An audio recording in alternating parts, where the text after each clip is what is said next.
Hello and welcome to How to Log In. It's your host back again with yet another interesting tutorial video. In this video, I'm going to teach you how you can log into your Greenway mortgage account. Go ahead and open your Chrome or Edge browser and in the Google search bar, search for Greenway Mortgage Login. Click on the first link which appears on your screen. It will lead you to the login portal of Greenway Mortgage. Now, write down your email and password. You can or unhide your password and then you can log into your account. In case you have forgotten your account, click on Forgot Password and then write down your email.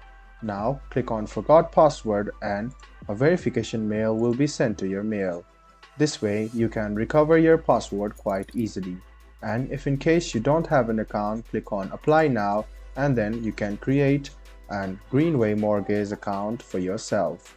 This was a video on how you can log into your Greenway Mortgage account. I hope this video was helpful for you. If you still have any kind of confusion, please do mention us on the comment section down below.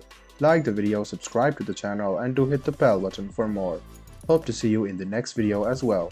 Until then, goodbye, take care and make sure you enjoy.